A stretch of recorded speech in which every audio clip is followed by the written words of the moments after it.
पुण्यश्लोक अहिल्यादेवी होळकर शेतकरी कर्जमुक्ती योजना अत्यंत महत्त्वपूर्ण अपडेट असणार आहे. रेग्युलर शेतकरी बांधव म्हणजेच आपले नियमित कर्ज भरणारे शेतकऱ्यांना 2 लाख रुपये अनुदान वाढ संदर्भात एक महत्त्वपूर्ण आनंदाची अपडेट असणार आहे व त्या संदर्भात आपण प्रत्येक वेळेस आपल्या शेतकरी बांधवांसोबत ठामपणे उभे सुद्धा राहतो. त्यामुळे योजनात्र चॅनलच्या माध्यमातून प्रत्येक शेतकरी बांधवांना पाठिंबा मिळणार आहे.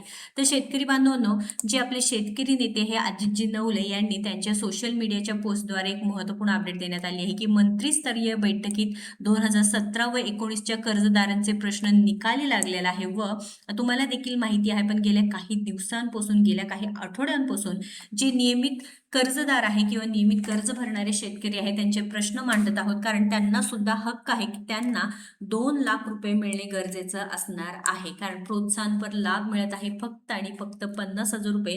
थकबाकीदार शेतकरी बांधव आहे त्यांचे 2 लाखापर्यंत कर्ज माफी होत आहे व OTSच्या माध्यमातून त्या शेतकरी बांधवांना वन टाइम सेटलमेंट म्हणजेच 2 लाखांवरील कर्ज जर असेल तर 2 लाखापर्यंत सरकार कर्जमाफी करते व त्याच्यावरील रक्कम शेतकरी बांधवांना भरावं लागत आहे. परंतु जे नियमित एक एक पैसा जोडून शेतकरी बांधव पैसे भरतात, कर्ज भरतात, त्यांच्यावर मात्र 50,000 रुपये देऊन शेतकरी बांधवांना नक्कीच गुंडाळण्याचं काम करत आहेत, असे जे शेतकरी नेते आपले अजितजी नवले असू द्या किंवा जे रविकांतजी तुपकर आहेत त्यांनी सुद्धा एक ठामपणे सांगितलेलं आहे. तर अहिल्यादेवी होळकर शेतकरी कर्जमुक्ती योजना काय आनंदाची अपडेट आहे लगेच बघूया. कारण शेतकरी बांधवांना आपल्या योजनात्र चॅनलच्या माध्यमातून आपण तोपर्यंत पाठपुरावा सोडणार नाही जोपर्यंत शेतकरी बांधवांना 2 लाखापर्यंत कर्जमाफी होणार नाही. आणि जे मागणी आहेत शेतकरी बांधवांचे तेच म्हणजे पुनर्गठित कर्जधारक, नियमित कर्जफेड करणाऱ्या, ITR भरणाऱ्या आणि पूर्वीच्या कर्जमाफीतून वंचित राहिलेल्या शेतकरी यांना न्याय मिळण्यापर्यंत आपल्या योजनात्र चॅनलच्या माध्यमातून आपण तुम्हाला सपोर्ट करणार आहोत, समर्थन करणार आहोत. त्यामुळे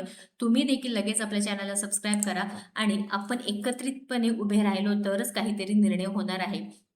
तुम्ही बघू शकता, पुण्यश्लोक अहिल्यादेवी होळकर शेतकरी कर्जमुक्ती योजनेअंतर्गत नियमित कर्जदार शेतकऱ्यांना 2 लाख रुपयांचं प्रोत्साहनपर अनुदान देणे, पीक विम्याचे ट्रिगर पुन्हा लागू करणे आणि सिबिल अटी शिथिल करणे या मुद्द्यावर सध्या महाराष्ट्रात प्रचंड गदारोळ सुरू आहे. एकदम प्रचंड रोज एक विषय निघतोय, तोच हा की याच्यावरती तोडगा कधी निघणार. कारण नियमित कर्जदार शेतकऱ्यांची यादी एकदम शेवटी येणार आहे. थकबाकी शेतकऱ्यांची यादी आली आहे. आता दुसरी यादी देखील थकबाकीदार शेतकरी बांधवांची OTS शेतकरी बांधवांची येणार आहे. पण नियमित जे कर्ज भरणारे शेतकरी आहे त्यांच्यावरती मात्र अन्याय झालेला दिसून येत आहे. तर इथे यावर तोडगा काढण्यासाठी 30 ऑगस्ट पूर्वी राज्य सरकारची कर्जमाफी उपसमिती आणि मुख्यमंत्री स्तरीय बैठकीत अंतिम निर्णय होण्याची दाट शक्यता वर्तवली जात आहे. एक तर पॉझिटिव्ह गोष्ट आहे, एक तर आनंदाची अपडेट आहे. कारण गेल्या काही आठवड्यांपासून आपण सतत हा मुद्दा मांडतोय, सतत हा मुद्दा वर उचलून धरतोय. आपल्या योजनात्र चॅनलच्या माध्यमातून आपण प्रत्येक वेळेस शेतकरी बांधवांसाठी उभे राहतोय. कारण हा जो मुद्दा आहे खूप महत्त्वाचा आहे. कारण फक्त आणि फक्त शेतकरी बांधवांवरती अन्याय होऊ नये म्हणून आता शेतकरी बांधव नियमित कर्ज भरतात, पैसा जोडतात, ते पैसा शेतकरी बांधव बँकिंग सिस्टीम आहे ते व्यवस्थित राहण्यासाठी भरतात. मग त्यांना फक्त 50,000 रुपये प्रोत्साहन चालेल का? तुमचं मत काय आहे नक्कीच कमेंट करून सांग की नियमित कर्जदारांना 2 लाखापर्यंत अनुदान मिळावं का नाही. आणि यावरती आता बघा, तोडगा काढण्यासाठी 30 ऑगस्ट पूर्वी राज्य सरकारची कर्जमाफी उपसमिती आणि मुख्यमंत्री स्तरीय बैठकीत अंतिम निर्णय होण्याची दाट शक्यता आहे व एकतरी चांगली गोष्ट इथे घडलेली आहे. आता अजितजी नवले यांनी सुद्धा त्यांच्या पोस्टद्वारे सांगितलेलं आहे, सिबिल व पीक विमा ट्रिगर बाबत घमासन युक्तिवाद 30 ऑगस्ट पूर्वी कर्जमाफी उपसमिती व मुख्यमंत्री स्तरीय बैठकीचा निर्णय होईल. प्रतिकूल निर्णय झाल्यास किसान सभा आंदोलनावर ठाम राहणार आहे. आणि अजितजी नवले यांनी अनेक पोस्ट केलेले आहे, तुम्ही बघू शकता. नियमित व वंचित कर्जदार, पीक विमा ट्रिगर व जमीन मालकी प्रश्न, महसूल मंत्री, कृषी मंत्री, सहकार मंत्रीशी पुणे येथे 6 वाजता किसान सभेची बैठक. डॉक्टर अशोक ढवळे, JP गावित यांनी सांगितलेले हे सहभागी होणार आहे, माहिती देण्यात आलेली आहे. त्यानंतर हे सुद्धा सांगितलेलं होतं की कर्जमाफी व शेतकरी प्रश्नांबाबत सरकारने किसान सभेला चर्चेचे निमंत्रण देण्यात आलं आहे. 13 ऑगस्टला म्हणजे कालच महसूल मंत्री, कृषी मंत्री व सहकार मंत्री यांच्या बरोबर चर्चा झालेली आहे. तर यावरती शेतकरी नेते रविकांतजी तुपकर हे सुद्धा उभे राहत आहेत. अहिल्यादेवी होळकर कर्जमाफीची त्रुटी आहे ते दूर करा. जे काही नियमित कर्जफेड करणारे शेतकरी बांधव आहेत किंवा ITR भरणारे शेतकरी आहेत किंवा तिन्ही कर्जमुक्ती योजनेतून वंचित राहिलेल्या शेतकरी बांधवांना या योजनेचा लाभ नक्कीच मिळायला पाहिजे आहे. तर इथे मुख्य वाद आणि मागण्या काय आहेत?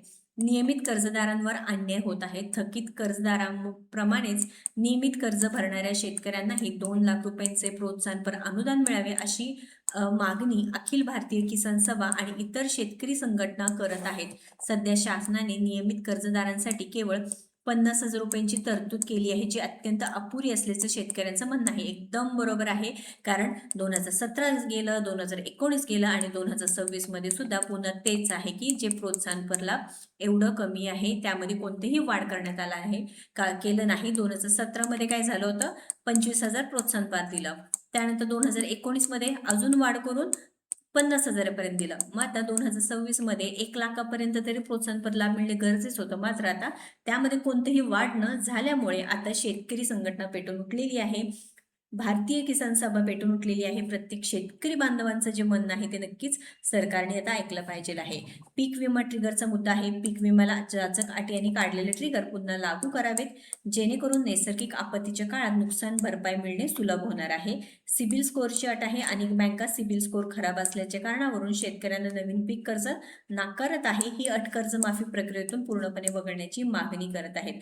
आता इथे आंदोलनाचा इशारा आहे. या मागण्यांसाठी नुकतेच राज्यातील अनेक जिल्ह्यातील जेल भरो आंदोलन करण्यात आले व सरकारने तातडीने निर्णय न घेतल्यास इंदापूर येथे कृषी मंत्र्यांच्या घरासमोर बेमुदत महामुक्काम आंदोलन करण्याचा इशारा शेतकरी नेत्यांनी दिला आहे. या संपूर्ण पार्श्वभूमीवरती सरकारचा जो मोठा राजकीय दबाव असून 30 ऑगस्ट पूर्वी होणाऱ्या उपसमितीची बैठकीत शेतकऱ्यांना मोठा दिलासा मिळतो का, याकडे संपूर्ण राज्याचे लक्ष लागलेलं आहे.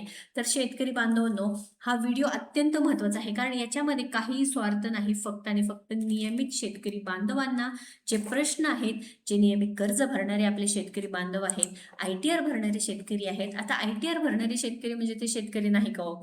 आता फक्त शेतीवरती जर भागत नसेल तर काहीतरी आपण जोडधंदा जोडतो, बरोबर का. आणि फक्त शेतकरीच करतो का हे काम? नाही. शेतकरी बांधवांनी जे ITR भरणारे शेतकरी आहेत त्यांना देखील कर्जमाफीची योजनेचे लाभ मिळायला पाहिजे आहे. जे पूर्वीच्या कर्जमाफीतून म्हणजे 17 मध्ये मिळालं नाही, आधीचे कोणती कर्जमाफीमध्ये तर कर्जमाफीतून वंचित राहिलेले शेतकरी आहेत त्यांच्यावरती देखील अन्याय झालेला आहे. त्यामुळे नक्कीच इथे शेतकरी बांधवांनो, हा व्हिडिओ आहे जास्तीत जास्त आपल्या शेतकरी बांधवांपर्यंत शेअर करा. जास्तीत जास्त व्हिडिओला शेअर केल्यानंतर नक्कीच इथे सरकारकडे एकतर काय होईल की ह्या मागण्या पूर्ण होण्यासाठी मदत होईल आणि आपण एकत्रितपणे शेतकरी बांधवांच्या पाठीमागे आहेत हे सुद्धा लक्ष देईल व हा मुद्दा पूर्णपणे सगळ्यांना कळणार आहे. व्हिडिओ महत्त्वाचा असल्यामुळे नक्कीच तुमचं मत काय आहे ते नक्की आपल्याला कमेंट बॉक्समध्ये कळवा. आता 30 ऑगस्ट पर्यंत आपल्याला वाट पाहावी लागणार आहे. 30 ऑगस्ट पूर्वी ज्या उपसमितीच्या बैठकी होणार आहे त्यामध्ये शेतकरी बांधवांना दिलासा मिळेल का, हे आपल्याला वाट पाहायची आहे. एक आनंदाची अपडेट असणार आहे, तेच म्हणजे आता शेतकरी नेत्यांनी देखील आता आपला पाठपुरावा संपवलेला नाही. पूर्णपणे पाठपुरावा करून जोपर्यंत बघा नियमित कर्ज भरणाऱ्या शेतकऱ्यांना प्रोत्साहनपर 2 लाख व ITR ची अट निघत नाही तोपर्यंत आपण सगळ्यांनी लढा द्यायचा आहे. व्हिडिओ महत्त्वाचा आहे, शेअर करा. पुढील सर्व अपडेट्ससाठी पहिल्यांदा आपल्या योजना तर पेजला व चॅनलला हक्काने सबस्क्राईब व फॉलो करा. धन्यवाद.